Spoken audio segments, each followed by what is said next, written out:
Magandang gabi sa ating pong mga ginigiliw na taga-subaybay. Ako po ay nagpapasalamat sa inyo pong participation ngayong gabi.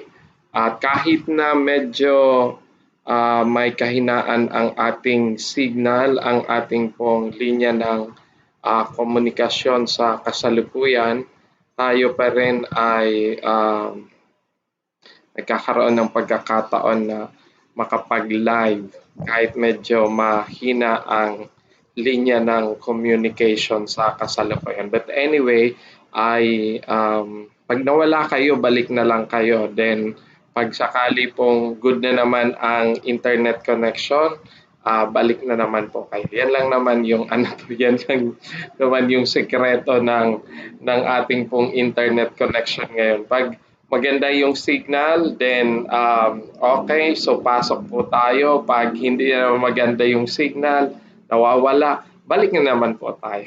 Ganyan talaga ang ganyan yung linya ng ating communication. And I am always thankful and always happy for everybody na sa kabila ng kahirapan ng ating internet connection, you find time na makapag-connect at makasama sa ating pong discussion. This is already the part 3 of our discussion on Philippine Geography.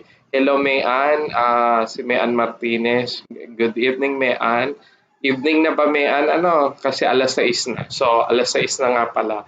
And good evening to everyone na nasa atin pong online lecture ngayon sa atin pong mga nais makibahagi, nais makipag-talakayan sa atin.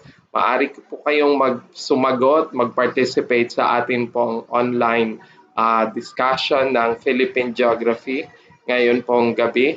At ito po ay ang ating third part na. Kasi iniunti-unti rin lang po natin yung ating discussion para lalo natin pong namnamin yung yung discussion natin patungkol sa Philippine Geography. At hindi man natin ma-cover pa lahat, at least we're able to discuss some. So yan po yung kagandahan at yung nais kong iparating. Kahit unti-unti, pero we're able to discuss it naman substantially, mas maganda kaysa nagmamadali tayo na mga matapos, pero nahirapan naman tayong intindihin yung mga bagay-bagay patungkol sa ating pag-aaral. So it's better na unti-unti, pero sure naman tayo, or ibig sabihin unti-unti, pero talaga namang nandun yung substance ng lesson. So we're still here trying to digest, trying to make it smaller yung pag-aaral natin para sa ganun ay mas lalo nating maintindihan yung lesson. So this afternoon, this evening actually, I have another set of questions for us to practice in Philippine Geography. I have another set of test items which will help us understand its meaning. Pero dito ngayon, medyo siya mas magaan. Hello Nong, hello kay Judy Ann. Medyo siya magaan in the sense na meron siyang picture. Meron siyang kaakibat na larawan na pwede nating maintindihan na mas madali. Ibig sabihin, mas madali nating mauunawaan dahil nakikita natin yung mga larawan. So, let's slide 1. Tingnan natin itong isang question na kung saan ay pwede nating i-practice. Tingnan natin kung how do you appreciate it compared dun sa mga nauna nating mga katanungan na kung saan ay mas madali natin itong mauunawaan. Okay, so nakikita nyo may picture po dyan sa ating pong slide, sa ating screen ngayon, nakikita nyo ang isang talon or isang falls. It's mula sa mga anyong tubig po natin. Ang talon ay isa sa mga anyong tubig ng Pilipinas. In the picture is the magnificent Maria Christina Falls, located at blank. Is it A, Malaybalay City, Bukidnon? Letter B, Iligan City, Lanao del Norte. Letter C, Bislig City, Surigao del Sur. Or letter D, Davao City, Sur. In the picture is the magnificent Maria Christina Falls located at blank. A, Malaybalay City, Bukidnon. B, Iligan City, Lanao del Norte. C, Bislig City, Surigao del Sur. Or letter D, Davao City, Davao del Sur. So, pumili po tayo sa mga pagpipili ang A, B, C, and D. Alin ba dyan ang sa tingin nyo ang lugar kung saan matatagpuan ang magnificent Maria Christina Falls? Hello, Henry. Good evening, Henry. So, maaari po kayong sumagot sa ating pong screen, sa ating live chat ng tamang kasagutan. Saan ba matatagpuan ang Maria Christina Falls? You may write the correct answer on the live chat na meron tayo, or pwede nyo rin sa atin pong GC sumagot. Pero kung may guts kayo, you can use our live chat for your answer. So saan ba sa mga pagpipilian matatagpuan ang Maria Christina Falls? Wow, sumagot na si Mayan. Sabi ni Mayan sa letter B. Letter B means Iligan City, Lanao del Sur. Sabi din ni Judy Ann sa letter B din. Okay, so ang picture po na makikita niyo po sa inyong screen ay ang Maria Christina Falls na matatagpuan natin. So yan, yung mga sumagot ng letter B, which is Iligan City, Lanao del Norte, yan po ang tamang sagot because Maria Christina Falls is found or located at Iligan City, Lanao del Sur. I was able to visit this magnificent Maria Christina Falls when I was in northern Mindanao way back in 2019. When I was in Cagayan de Oro, I side trip to Malaybalay City and Bukidnon as well as in Iligan City and Lanao del Norte. So I have seen the beautiful city of Malaybalay. Of course, the new city hall, as well as the warm welcome and the clean city of Malaybalay. At yun, nakita ko kung gaano katahimik na parte ng Mindanao, the northern Mindanao region or the Region 10. Kaya nung magpunta ako sa Region 10, I witnessed with my eyes yung etong picture na to. Kinuha ko yan sa loob mismo ng ng restricted area ng Maria Christina. When we went there, the Maria Christina Falls kasi, kung papunta kayo dun sa may Marawi, katatapos lang noon na, hello Ryan, good day. Katatapos lang noon nung bakbakan sa Marawi, yung Marawi Siege. Kaya nung pagpunta namin, yung Maria Christina Falls, restricted siya sa visitors.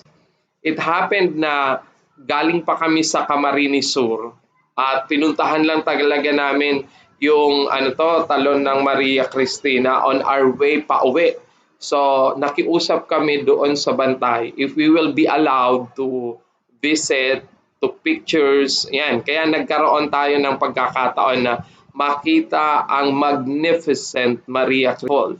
Yung pagbagsak ng yung pagbagsak ng tubig mula sa talon, mula sa taas papunta sa sa dumadaloy na ilog. Makikita nyo yung kanyang taas, tapos maririnig nyo yung ingay dahil sa pagbagsak nito sa sa may parte ng river. Talagang napakaganda. It's really a sight to behold, and yung pagkakataon na yun, it's already etched to my memory. Hello, Christian Carl. Kumusta ang EPAMS natin ngayon? So yan po ang tamang sagot dyan. So yan, yung mga sumagot, si Mary Ann, si Judy Ann, si Ryan na letter B. That's the correct answer. It's really found in Iligan City in Lanao del Norte. So when the pandemic is no longer around, try to visit Maria Christina Falls and see with yourself its beauty, its magnificent beauty. Tandaan ninyo, bibihira ang pagkakataon na makita yan. Kaya pag kayo ay nakapunta, bring with you the memory. So, took pictures because really pictures speaks 1,000 words. Pwede natin yan na i-share, makikita natin how beautiful. So talagang sa pagtingin ko pa lang sa Maria Cristina, kahit sabi nung bantay bawal pumasok, sabi nung gwardya, kaya nung kami ay napagbigyan, talagang madaming picture yung kinuha natin, iba't ibang anggulo, para meron tayong proof na nakapunta tayo doon sa lugar. Sabi ni Christian, busy po sir for evaluation sa SBA. Well, that's good.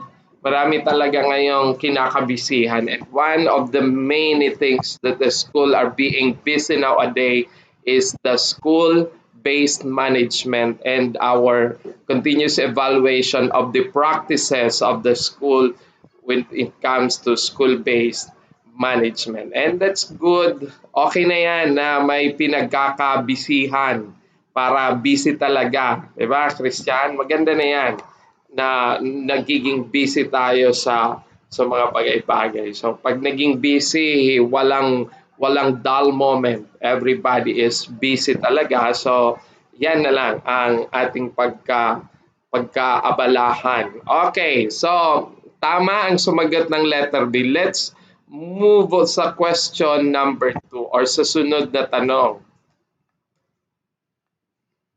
What is true about the Maria Christina Falls?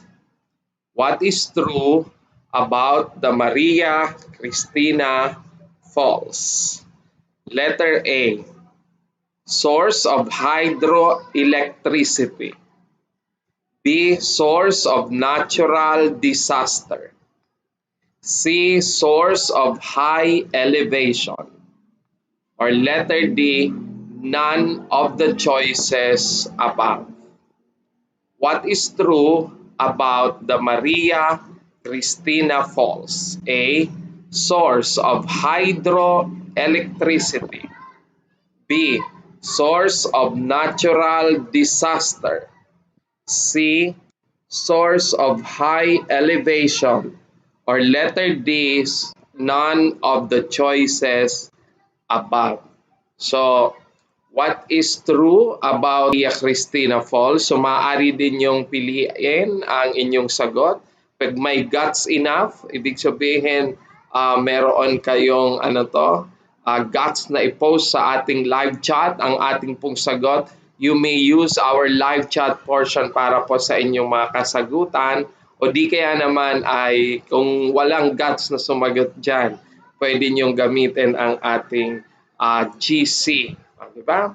Diyan natin makikita kung gaano na tayo kahanda kung sakasakaling mayroong licensure examination na ibibigay o licensure examination na sa atin ay ipagkakaloob. So merong sumagot sa ating GC, sa GC na ginagamit natin sa mga social studies major.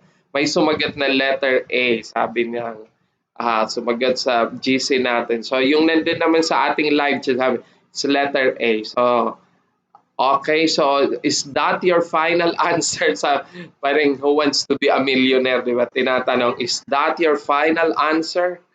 Okay, so kasi kapag baka magbago pa.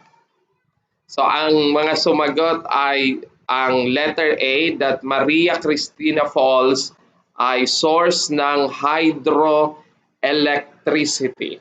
So yung yung mga sources of electricity sa atin, pwedeng galing sa singaw ng lupa.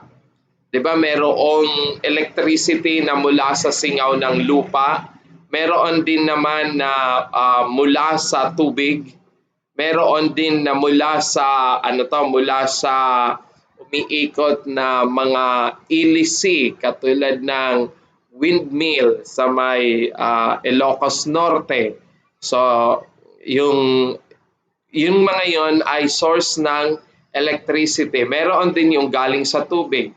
So, kung sa Maria Christina Falls ang pag-uusapan natin, ito namang Maria Christina Falls ay nagsasabi na ang Maria Christina Falls ay source ng hydroelectricity. So, yan yung tama, what is true. Kasi yung tanong natin is, what is true about the Maria Christina Falls? Kasi pag yung sinagot nating source of natural disaster, hindi yan applicable at all. Pwedeng mag-cause siya ng flooding, pwede siyang mag-cause really ng natural disaster, pero it's not the natural occurrence or hindi siya yung natural na scenario when it comes to Maria Christina Falls. So, may pagkakataon na pwedeng ganon, pero hindi yun yung regular na scenario na kung saan ay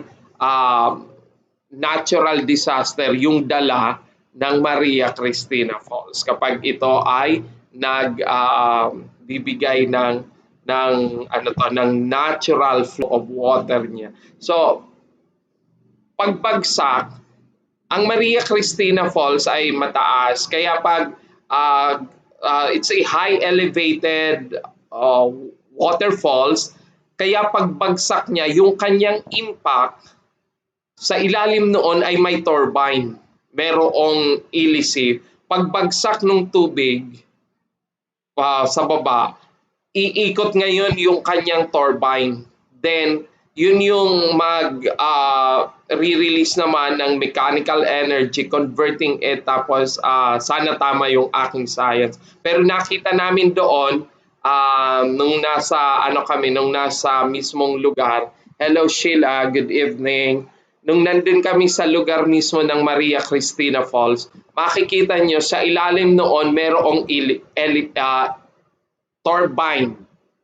Kasi parang nabubulol ako sa Filipino. So kapag bumagsak yung tubig ng talon ng Maria Christina, iikot ngayon yung turbine. Pag ikot ng turbine, yun yung dahilan pag-produce ng kanya pong enerhiya. At yun yung nagbibigay ng supply ng kuryente mula po para sa mga nasa lalawigan ng Lanao del Norte at sa makaratig pook po nito. Kaya yung Maria Christina Falls, ang tamang sagot sa tanong ay it's a source of electricity. Bakit? Nagbibigay siya ng enerhiya ng elektrisidad mula sa tubig. Kaya hydro means water. So, hydroelectricity. So, yan po yung tamang kasagutan. So, yung may sumagot ng letter A, that it's a source of hydroelectricity, then you are correct. Kayo po ay tama kung yun po ang inyong kasagutan. So, let's move sa sunod na tanong. Okay, so again, may nakikita kayong picture sa inyo pong mga screen.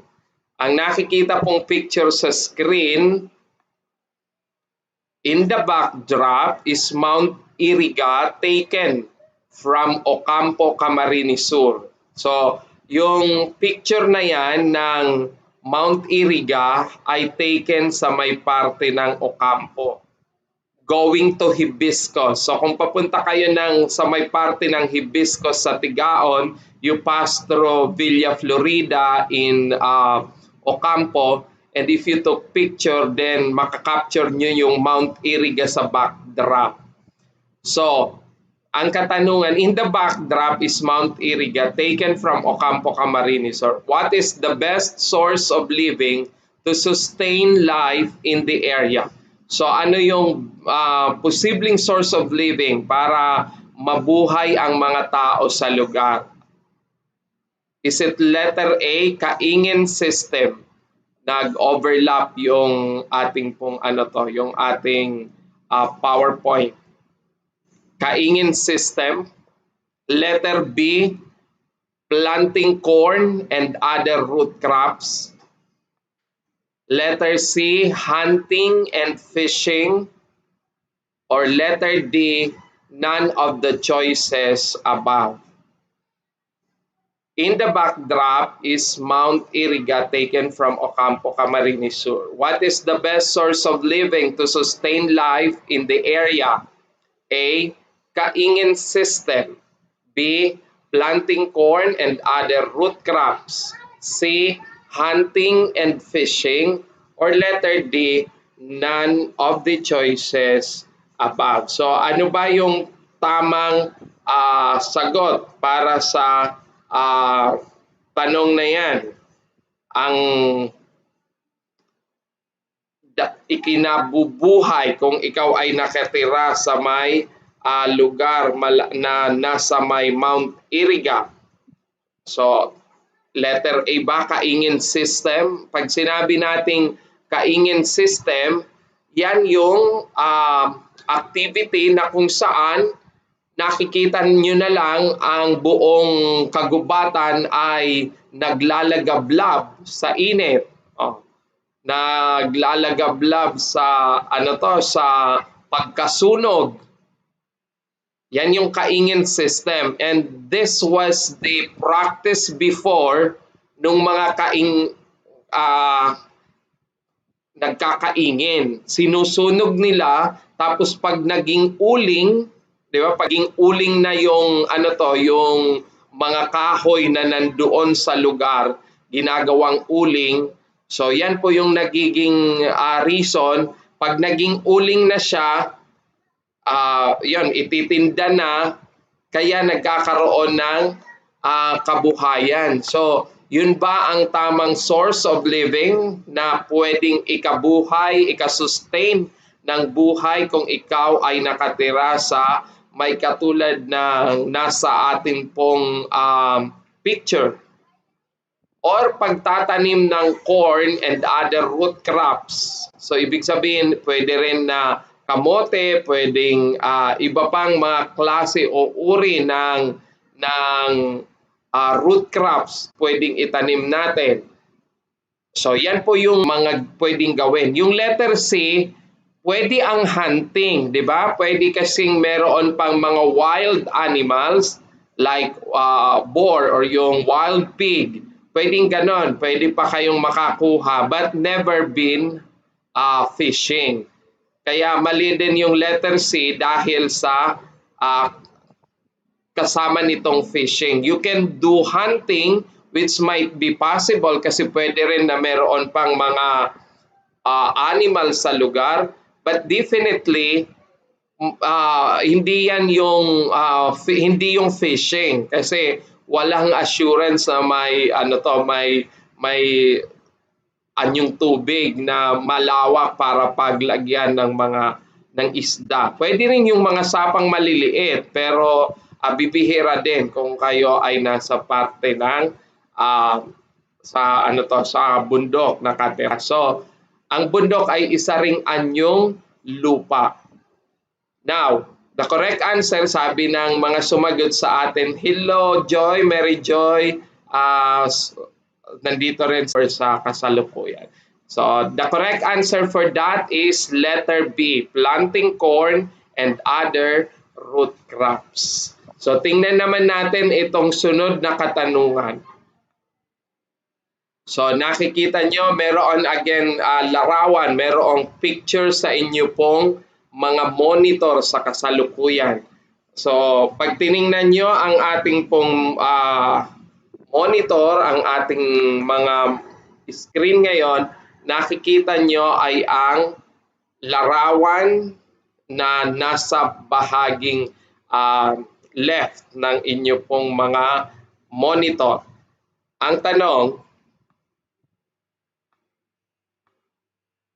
the picturesque background is the famous volcano known for its perfect cone and volcanic eruptions. The picturesque background is the famous volcano known for its perfect cone and volcanic eruption. Letter A, Mount Kilimanjaro. Letter A, Mount Kilimanjaro. Letter B, Mount Fuji. Siguro narinig nyo na yung Mount Kilimanjaro when you are in Africa. Makikita nyo ang Mount Kilimanjaro. And then the most beautiful mountain in the world. Ito rin yung may pinakamadaming nakuhanan ng picture ng isang mount or ng isang volcano. Ito bang Mount Fuji sa sa Japan? Or letter C, Mount Mayon? Or letter D, none of the choices above? The picturesque background is the famous volcano known for its perfect cone and volcanic eruption. So, yan po ay famous for perfect cone and volcanic eruption. Yan ba ay Mount Kilimanjaro, Mount Fuji, Mount Mayon, or none of the choices above? So kung kayo ay nakapili na, maaari nyo ring i-type sa atin pong live chat ang inyo pong mga kasagutan or maaari din po kayong mag-message sa atin pong private message or di kaya naman ay maaari kayong, kung may guts kayo masyado, you can write your answer in the live chat that we have. So yan po ang ating mga pagpipilian. Okay, marami nang sumagot.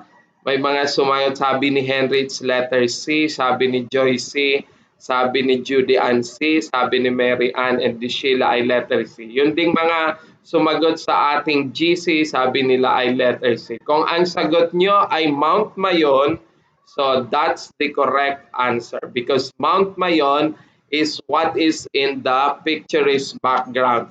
That picture of Mount Mayon was taken along San Isidro Santa Teresita Road, the national highway here in Baao.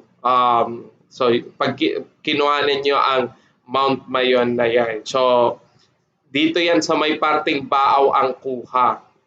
Pero makikita nyo na pag nasa parte kayo ng ng Santa Teresita, San Isidro, parang napakalapit ng Mount Mayon. So yan po, taken somewhere in the municipality of Baao. Okay, so congratulations yung mga sumagot ng letter C. Habi ni Carl Christian Bulalakaw, letter C. And congratulations, hello Neri, good evening to. So yan po yung tamang kasagutan ay Mount Mayon. So next question. So okay, locate the famous Mount Mayon. Pag meron pa ngang nagkamali nito, at kung kayo ay taga Bicol at mamali ka pa ng sagot nito, so siguro naman ay napakamalaking question mark ang aking ibibigay sa inyo kapag hindi nyo pa nasagutan. The location of the famous Mount Mayon. Saan ba makikita o matatagpuan ang famous Mount Mayon? Sana kung taga Bicol ka, hindi ka nito magkamali. Dapat ay master mo na to. A. Bulusan, Sorsogon. B. Pampanga, Central Luzon. C. Laguna, Calabarzon. Or letter D. Albay, Bicol.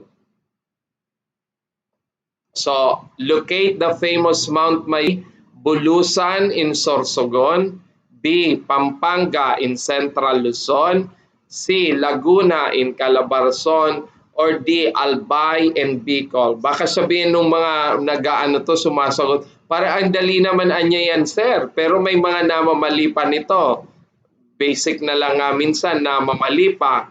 So, ang tamang sagot, kung nakikita nyo sa inyong screen, ayan, may sumagot ng dalawa, it's letter D. How about the others? Nag-iisip pa siguro yung iba, letter D ba niya yung tamang sagot? Tama ba niya ang letter D? So maging sa ating pong GC, sumagot na rin letter D. Tama ba ang discussion ni Sir? Letter D ang tamang sagot. Saan nga ba matatagpuan ang famous na Mount Mayon?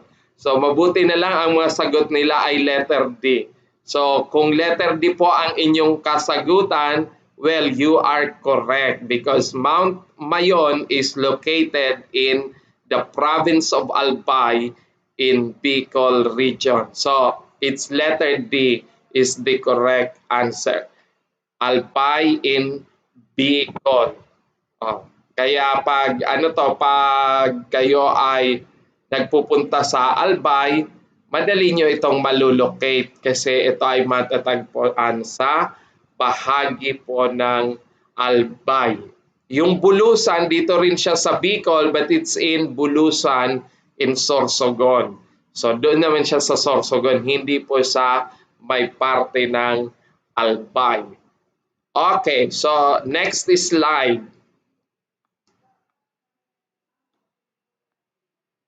Volcanoes are important because, so importante ang mga bulkan dahil sa mga sumusunod. Letter A, provide ash to nourish the land. Letter B, provide foods for the people. Letter C, provide beauty products from ash or natural disaster to mankind. Volcanoes are important because A, they provide ash to nourish the land. B, provide foods for the people.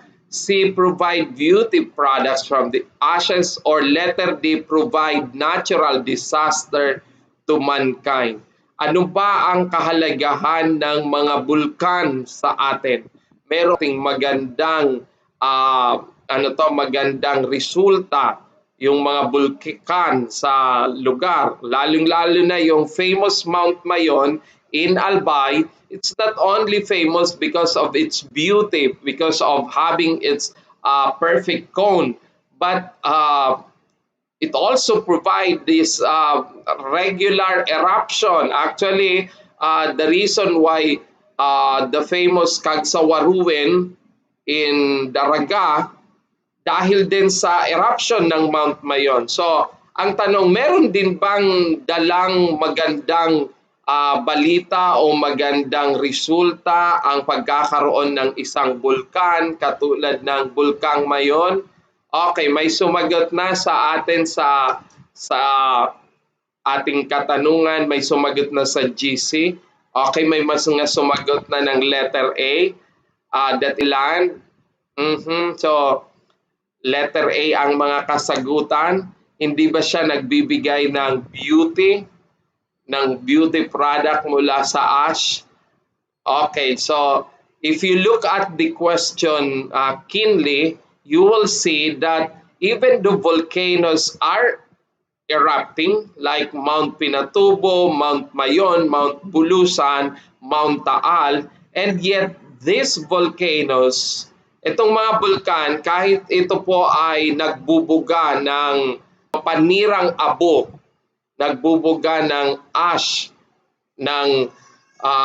bubuga ng mga pyroclastic materials, and yet masasabi natin na merong malaking papel na ginagampanan ang mga bulkan sa atin pong lipunan, especially sa mga farm. Ang pagkakaroon po ng abo mula sa volcanic eruption ay nagpapataba po ng lupa. And that is why the correct answer is letter A. It provides nourishment to the land. So yun pong yun pong mga abo na nanggagaling sa mga bulkan na sumabog katulad ng Mount Mayon sa Albay. Yan din po ay nagbibigay ng nagbibigay din po yan ng magandang resulta sa lupa dahil pinapataba nito ang lupa na ginagamit ng ating pong mga magsasaka. So, hindi naman totally hindi totally na nakakasira ang pagbuga ng isang bulkan. Pero sa paglaon, ito rin ay nakakapagpataba ng lupa. Kaya tingnan nyo yung albay sand, yung buhangin na galing sa o kinuha o kinakwari mula sa albay. Napakaganda ng pagkakagawa ng mga hollow blocks na mula rito sa may bahagi ng albay ang lupa. Kasi black yung kanyang sand, and pag hinaluan mo ng kaunting simento ay parang napakadikit na niya sa isa't isa compare sa ibang mga sands na ginagamit sa hollow blocks. Okay, next question. How about this question? The biggest geothermal power provider is in blank. Nasaan ba ang biggest geothermal power provider? Letter A, Malilipot Albay. Letter B, Tiwi Albay. Letter C, Irusin Sorsogon. Or letter D, Bulan Sorsogon. The biggest geothermal power provider is A, Malilipot Albay, B, Tiwi Albay, C, Irusin Sorsogon, or D, Bulan Sorsogon.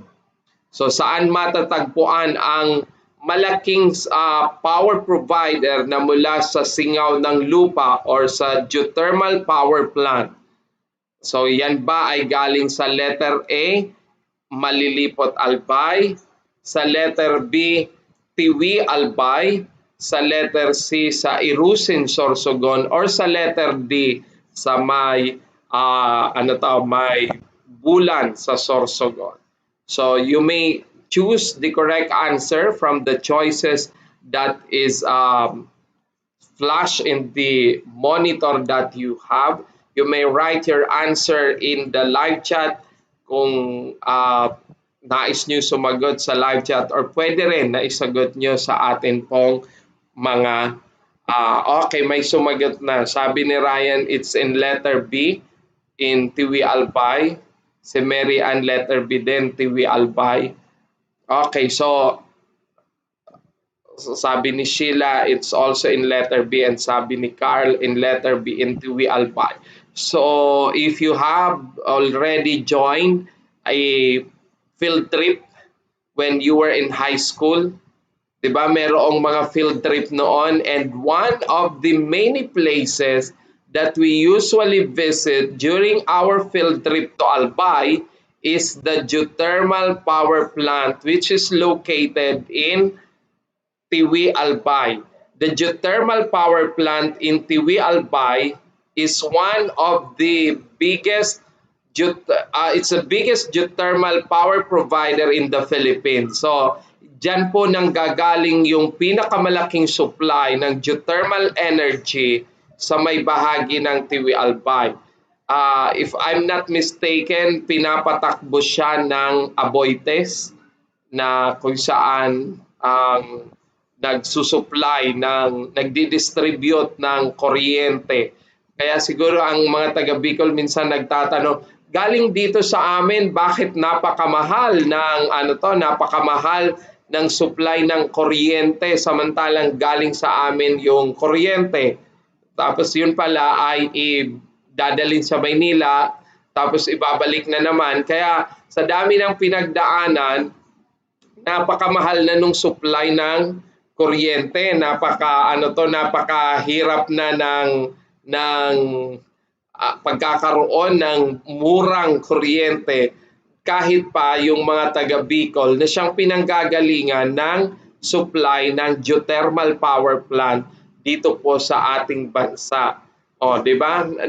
Napapansin nyo, bakit kayaan niya yung yung dito naman na galing sa amin, and still napakamahal pa rin ng bilihing kuryente dito sa amin or dito sa Bicol region, na samantalang nandirito yung supply ng kuryente, nandirito yung pinanggagalingan ng supply ng kuryente. Kaya di mo rin masisi kung minsan ang mga Bicolano na nandito lang yung yung supply, and yet napakahirap or napakamahal ng kuryenteng dumarating sa mga bahay-bahay. So, ang mga sagot ni Sheila, ni Mean, ni Ryan, ni Christian, ni Neri, ni Henry, and ni Joy.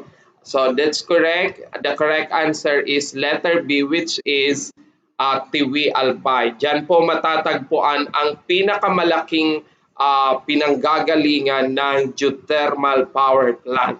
Geo means life and means earth. So it means to say, yung geothermal power provider, yan ay galing mula sa singaw ng mundo o sa singaw ng lupa. Kaya nga, geothermal power plant.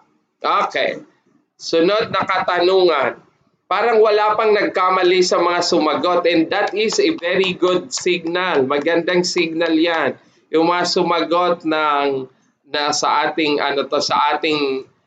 mga katanungan, makikita natin na wala pang sumagot ng mali. So that's very good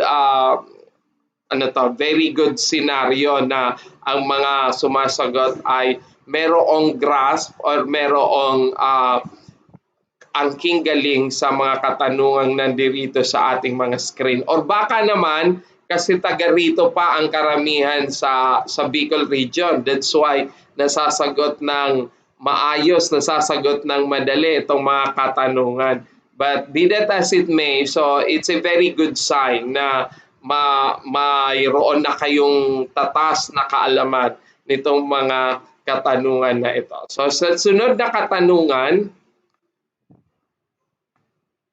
which is not true about volcanoes. So, yung kanina, ano yung importansya ng bulkan? Ngayon naman, alin ang hindi totoo?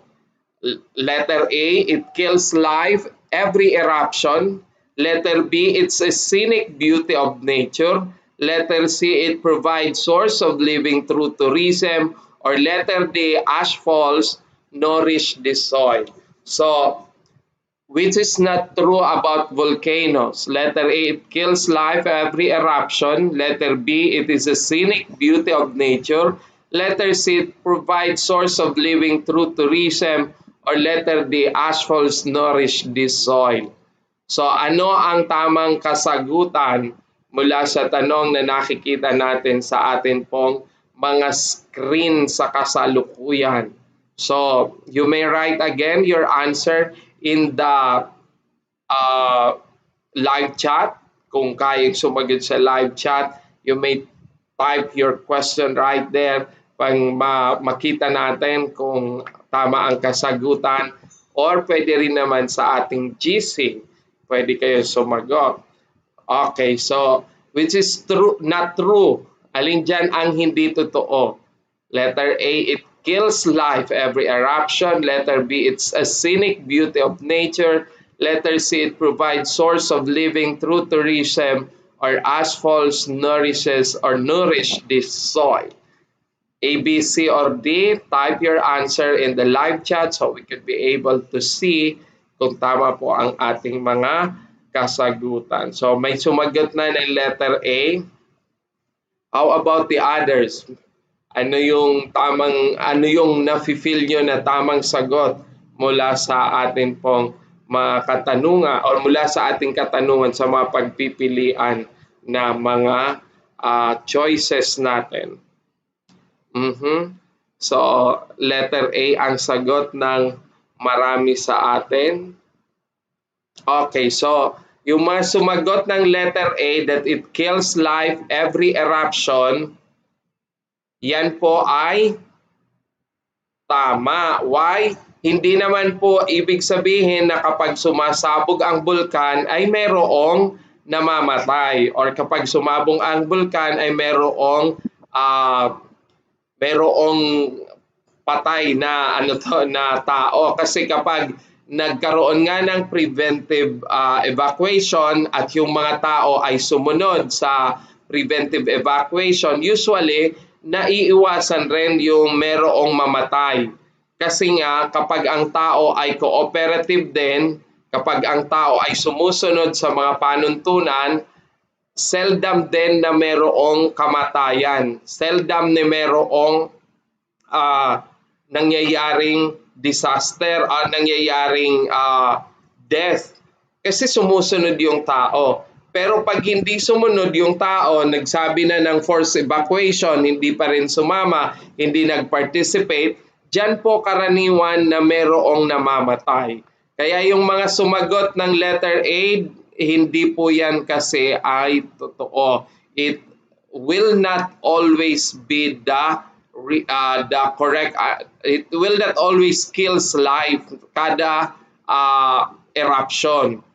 'Di ba? Hindi naman na kada pagbuga ng isang bulkan ay merong mamamatay. Kaya pag sinabing kailangang lumipat, kailangang pumunta na sa evacuation, sumama na po kayo. Sumama na sa evacuation center upang sa ganon ay hindi na kayo mapabilang pa sa mga posibleng madadaanan ng lahar, ng lava at na maaari nating ikamatay. Kaya pag sinabi ng preventive evacuation, sumama na. Pag nag-force evacuation, sumama na. Nang sa ganon ay maiwasan ang kamatayan. Hindi lang sa volcanic eruption, even sa other disaster, pag meron na pong ibinabang order ang ating pong mga nasa disaster or nasa DRRM. Okay, next question. So nakikita nyo merong larawan sa may bahaging kaliwa ng atin pong screen. That portion of the sea where the salty and fresh water met. That portion of the sea where the salty and fresh water met. Letter A, Bay Area. Bakit kaya ito nag-overlap? Letter A, Bay Area. Letter B, River Basin Area. Letter C, brackish water. Or letter D, lagoon area. That portion of the sea where the salty and fresh water met. Letter A, Bay Area. Letter B, River Basin Area. Letter C, brackish water. Or letter D, lagoon area. What do you call that portion na good for growing bangus? Kasi yan ay hindi masyadong maputik, hindi rin masyadong mabuhangin. So yung yung portion na yan yung portion na kung saan yung tubig alat at saka yung tubig tabang ay nagsasama o naghahalo.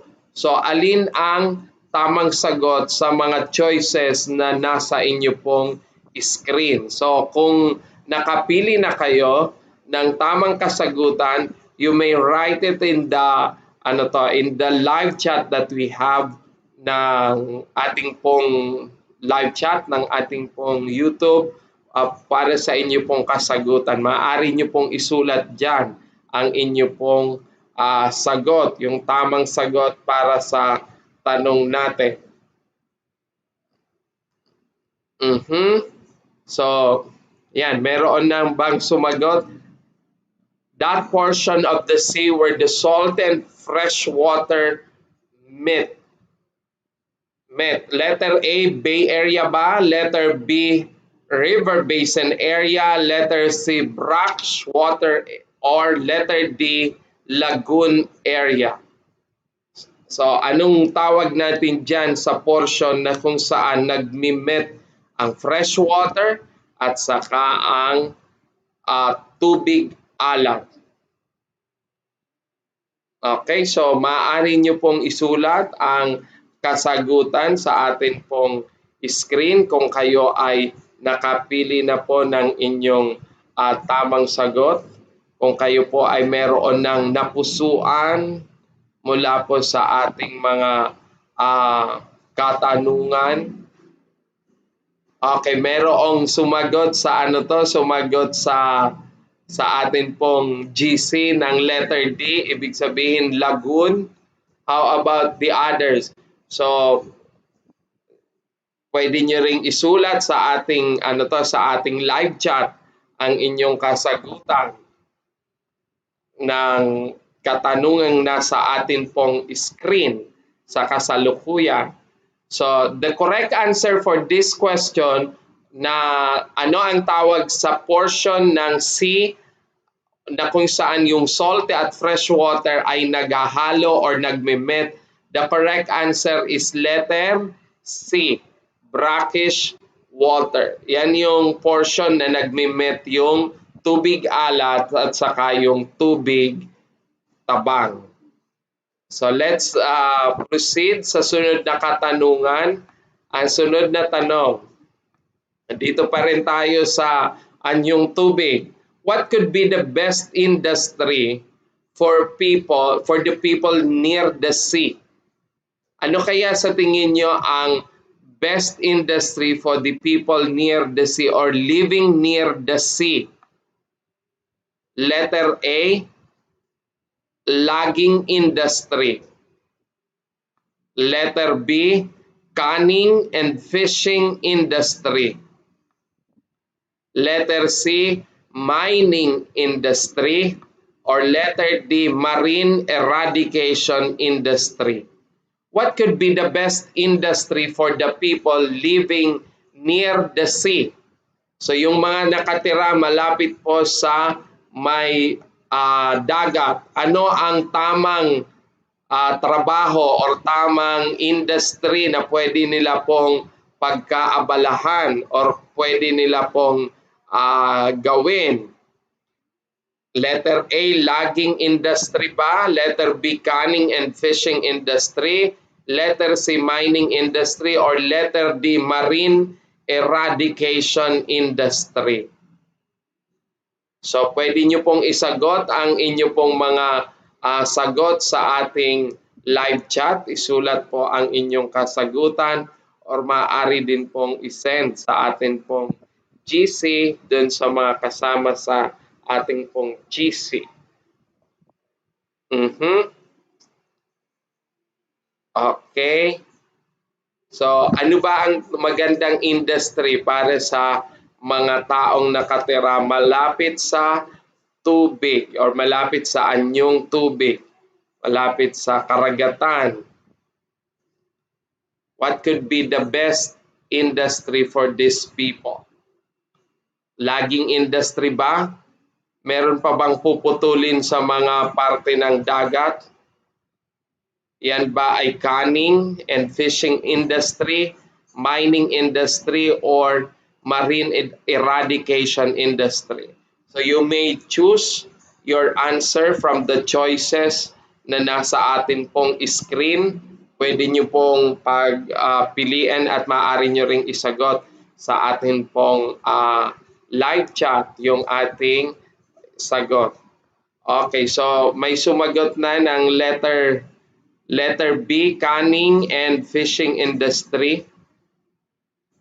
So canning ibig sabihin yung ginagawang mga sardinas. Yan yung canning industry. Halimbawa, yung mga isdang nahuhuli tapos nagdidilata, yan po ay ang canning industry.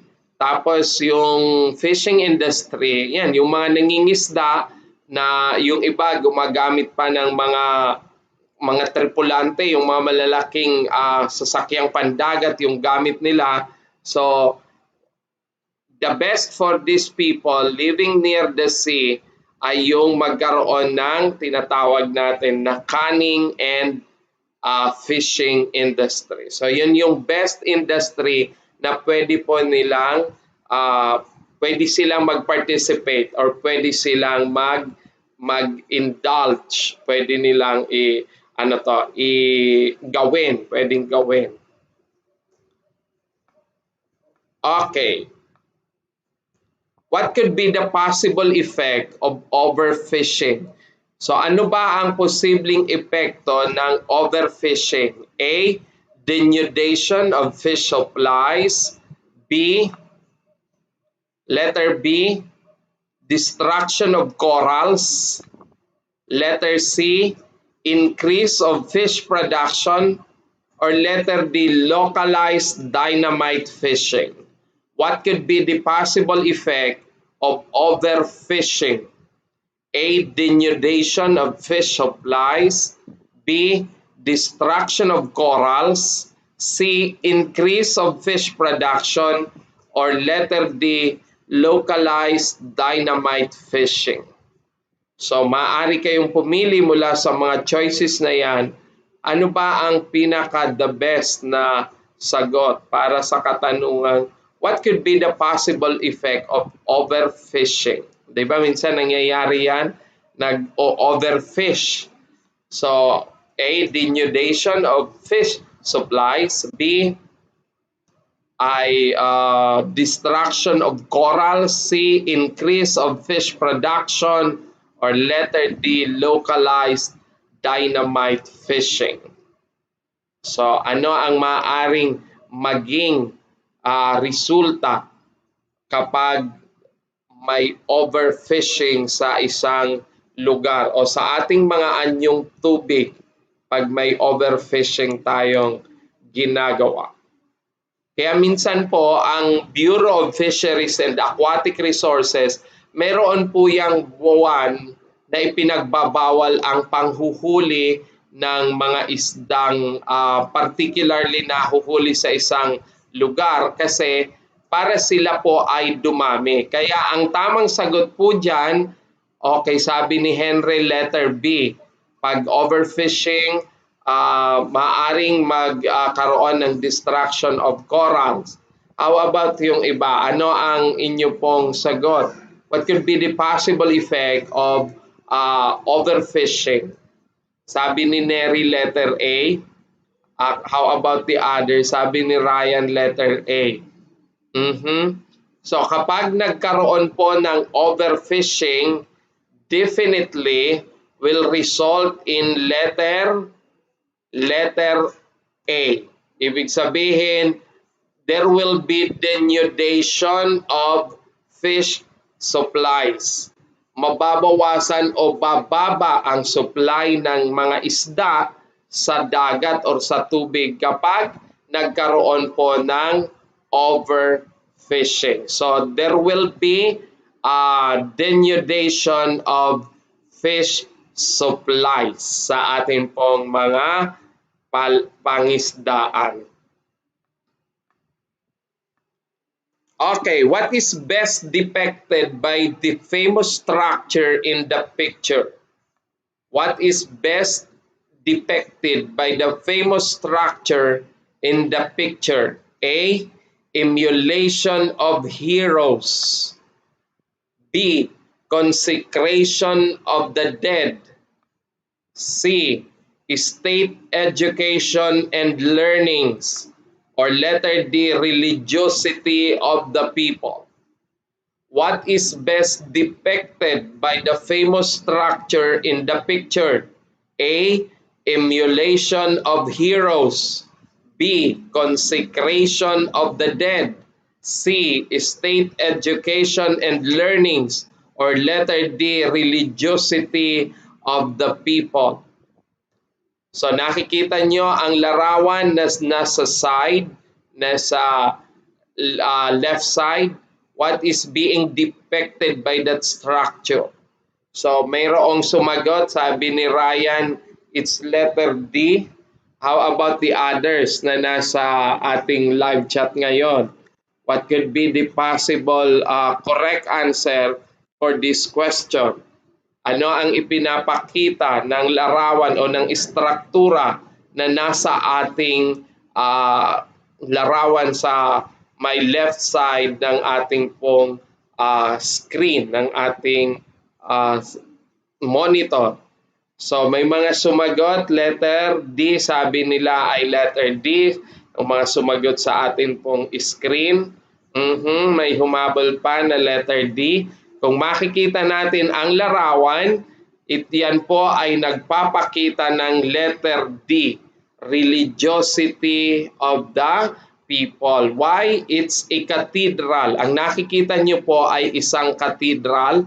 And you know, when it comes to cathedral, mostly nagpapakita ito ng religiosity of the people here sa picture na yan.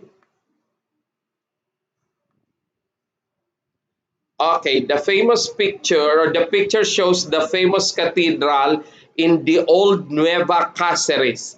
What is Nueva Cáceres today? A. Vigan City, B. Naga City, C. Cebu City, or letter D. Manila City. The picture shows the famous cathedral in the old Nueva Cáceres. What is Nueva Cáceres today? A. Vigan City, B. Naga City, C. Cebu City, or letter D. Manila City. So ano ang tamang kasagutan? Ano ang kasalukuyang Nueva Cáceres? Siyempre kung taga Bicol ka, dapat ay alam mo yan. Kung nakatira ka sa Bicol region. Ang tamang sagot ay, so may sumagot na letter B. Sabi ni Ryan, letter B. It's Naga City. How about the others? What is now the old Nueva Cáceres? Ano na siya sa kasalukuyan? Okay, so iyan ba ay Vigan City? Iyan ba ay Naga City? Iyan ba ay Cebu City or Manila City? Mayroon ngang isang university was named after the old name of this city. So, merong University of Nueva Cáceres. So, ang Nueva Cáceres today, sabi ng mga sumagot sa ating live chat, okay, so yan, may humabol pa. It's letter B, Naga City, and that is correct. The old Nueva Cáceres is now Naga City. Yan na po ang pangalan ngayon ng dating Nueva Cáceres. Although in Cebu, pag napunta kayo sa province of Cebu, makikita nyo rin doon yung Cebu, sa Cebu, yung Naga City, Cebu. Pag kayo ay papunta, pag galing kayo ng Cebu City and you are going to visit the yung 10,000 Roses, yung isang pasyalan sa Cebu na ang pangalan ay 10,000 Roses. Makikita nyo doon sa daanan papunta sa 10,000 Roses, galing ka ng Cebu City, yung Naga City sa Cebu. Kaya pag sinabi nating Naga City, it's not only Naga City in Camarines Sur, but there is also this Naga City in Cebu. So in Cebu province. Kaya pag sinabing Old Nueva Cáceres, it's Naga City in Camarines Sur, not Naga City in Cebu. Okay. Next question. A place in Camarines Sur is being famous for its pristine beaches and home to an international TV adventure series. A. Karamoan Camarines Sur, B. Garchitorena Camarines Sur, C. San Jose Camarines Sur, or letter D. Pasacao Camarines Sur. A place in Camarines Sur is becoming famous for its pristine beaches and home to an international TV adventure series. Letter A, Karamoan Camarines Sur. Letter B, Garchitorena Camarines Sur. Letter C, San Jose Camarines Sur. Or letter D, Pasacao Camarines Sur. What is the correct answer? Ano yung famous place ngayon? Sikat ngayon sa Camarines Sur dahil sa kanyang pristine beaches, and ito ang naging site ng isang international TV adventure series na anong tawag nito? Survivor.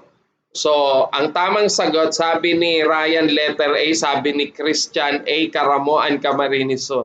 So, the correct answer for this question, humabol pa si Sheila, habi ni Sheila, ay letter A. So, ang tamang kasagutan po para sa tanong na ito ay syempre letter A. Letter A is all about Karamoan in Camarines Sur. So, yung mga sumagot ng Karamoan Camarines Sur or letter A, congratulations, you are correct. So, sabi ni Ryan, Survivor. So, that's the international TV adventure series na gumamit ng ating pong Karamoan Camarines Sur sa kanilang taping.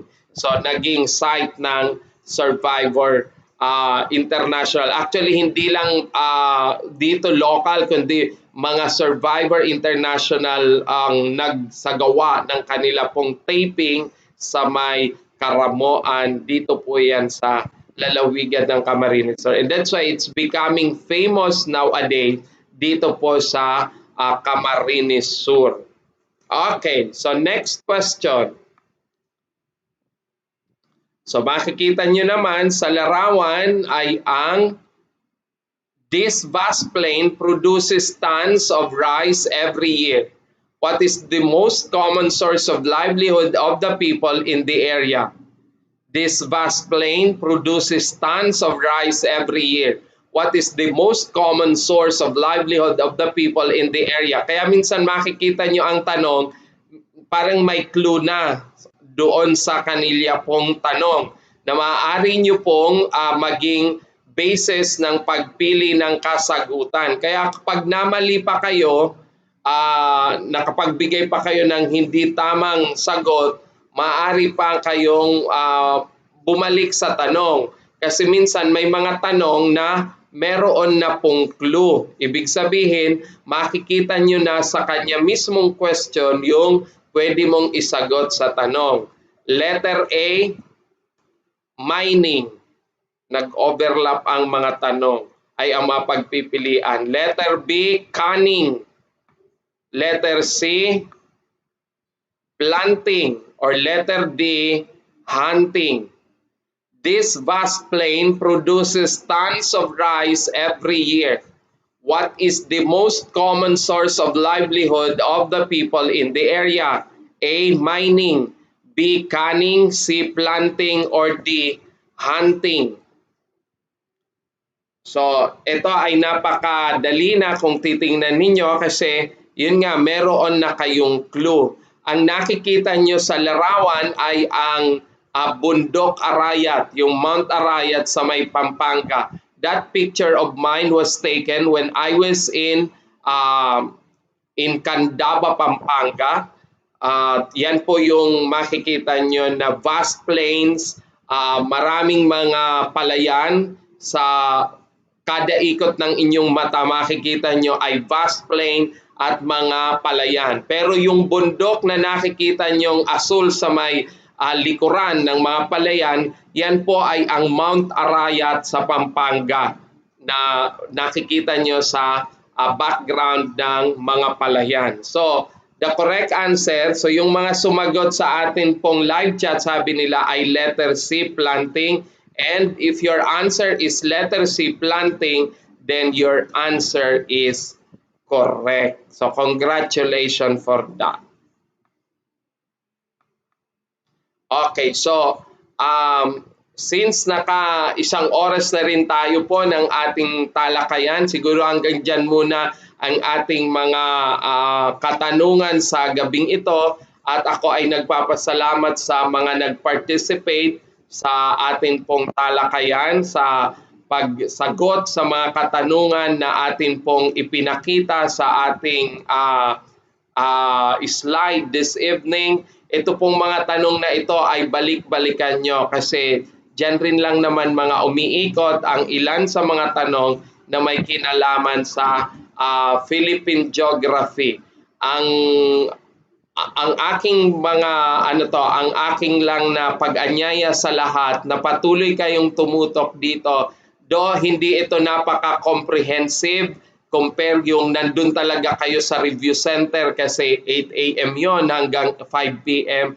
But here, unti-unti, hindi pa naman let exam, wala pa namang schedule. Kaya unti-untiin lang natin so that we were able to get the substance pagkatapos ng lahat ng paunti-unti natin, makukuha rin natin ang pinaka-sustansya or pinaka-substance nitong pong tanong ito. Nakita ko na si Cheryl pero mag-a-out na tayo siya. See you na lang siya sa susunod. Pero nakita ko si Cheryl dito sa ating live chat this evening.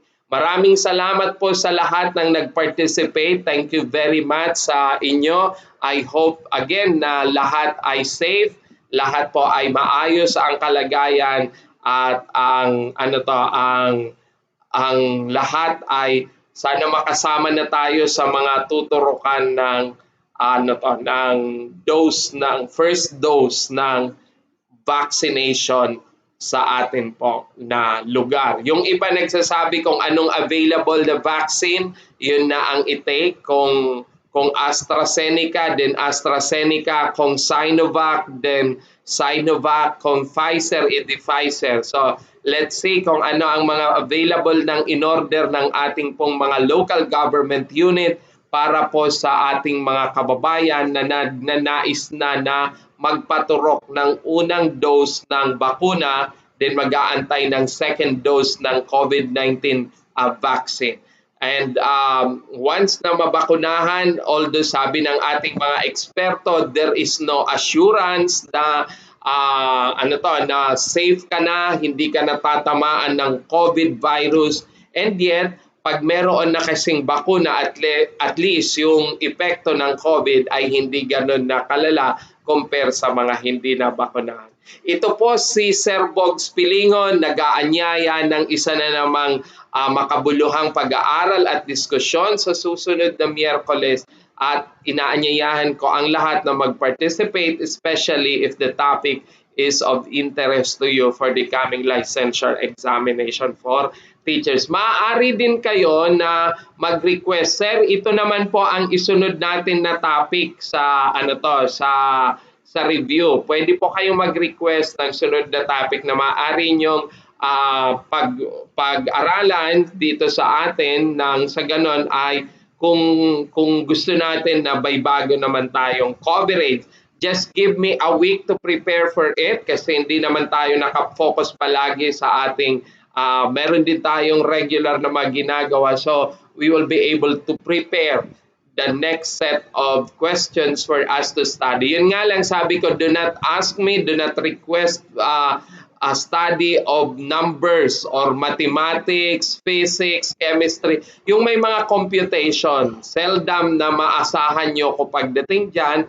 Baka isang taon pa ang gugulin kong pag-aaral bago ko makaprepare ng mga katanungan at kasagutan kung ito ay patungkol sa numero. Pero kung hindi patungkol sa numero, then we can study it. You can request for a particular topic that you want to be studied, and I will prepare a slide, and I will also prepare questions for us to deal with in our daily dose of lessons dito po sa ating Barrio Life and Living. Thank you so much. Maraming salamat sa inyong pagtuto. Magandang gabi po sa inyong lahat.